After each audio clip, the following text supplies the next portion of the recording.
Ma'am, CR logical में negative marking avoid कर सकते हैं? मैम, क्वेश्चन का आंसर बिल्कुल यस है। बिल्कुल नेगेटिव मार्किंग अवॉइड कर सकते हैं। Point is student has to be conscious. मतलब आप ये ना, आप ऐसे इमेजिन करो, you are giving a paper, आपको 120 क्वेश्चंस पूरे अटेम्प्ट करने हैं ना। द ट्रिक इज आपको अब इस स्टेज पे पता होना चाहिए कि मुझे कौन सा क्वेश्चन सॉल्व नहीं करना।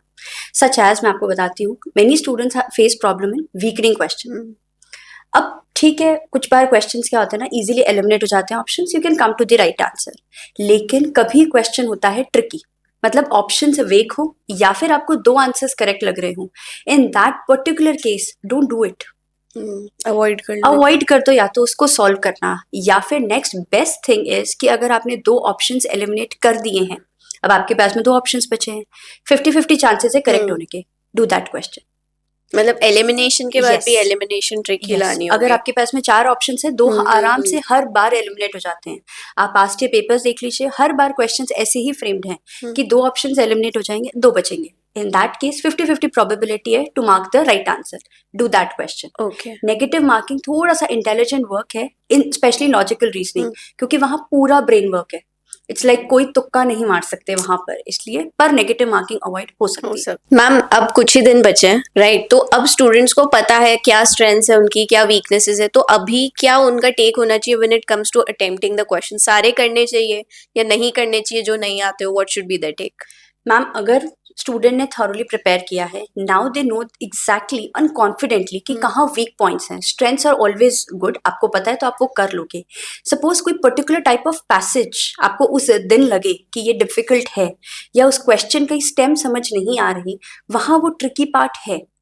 और स्पेशली इंपॉर्टेंट पॉइंट ये है कि अगर क्वेश्चन के ऑप्शंस आपको लगे कि सारे सही हैं, फॉर एग्जाम्पल, या आप एलिमिनेट नहीं कर पा रहे उस क्वेश्चन के ऑप्शंस को, इन दैट केस उस क्वेश्चन पे टाइम वेस्ट नहीं करना। मतलब एक क्वेश्चन का टाइम दूसरे के ऊपर वेस्ट नहीं करना, you have very limited time, तो सारे क्वेश्चंस करना, ईगो पॉइंट नहीं बनाना। हाँ, मतलब वो बच्चों को हो जाता है इतना टाइम दिया इस क्वेश्चन को, तो अब तो ये सॉल्व करके ही छोड़ेंगे हम। उसी चीज की प्रैक्टिस वैसे पूरे साल की है। अभी भी बच्चे कर रहे थे कि भाई सारे नहीं करने, अगर नहीं हो रहे तो if it's an easy shot तो कर लो।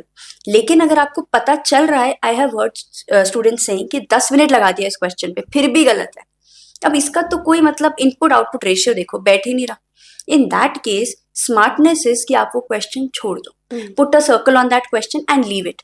मे बी लक आपकी साइड है और लास्ट में टाइम बच जाता है, come back to that question, but don't mark the option simply because आपका ना ईगो वहां पे पॉइंट हो फॉर गया the sake of it that I attempted नहीं एवरी करना चाहिए। सिलेक्शन का पॉइंट यहीं पर है, someone is doing smart work, वो वहां पे वो क्वेश्चंस छोड़ रहे हैं जो उनसे नहीं हो रही। And this is specially about logical reasoning, कि अगर आपसे ऑप्शन एलिमिनेट एक भी नहीं हो रहा, तो प्रोबेबिलिटी तो डिवाइड हो गई इन 4 ऑप्शंस, 25% है, क्यों रिस्क लेना है? इन दैट केस आप सोचो कि सारे अटेम्प्ट करने सिंपली क्योंकि आपने सोचा है कि मुझे ये करना है, don't do that. In that case best है कि जो आपको सारे आते हैं डू दैट। जो ट्रिकी पार्ट है, अगेन दो ऑप्शंस अगर एलिमिनेट हो जाते हैं, only do those questions positively in your OMR sheet, बाकी जाने देना पड़ेगा। इट्स वेरी इंपॉर्टेंट, जो नहीं हो रहा don't waste your time. Okay.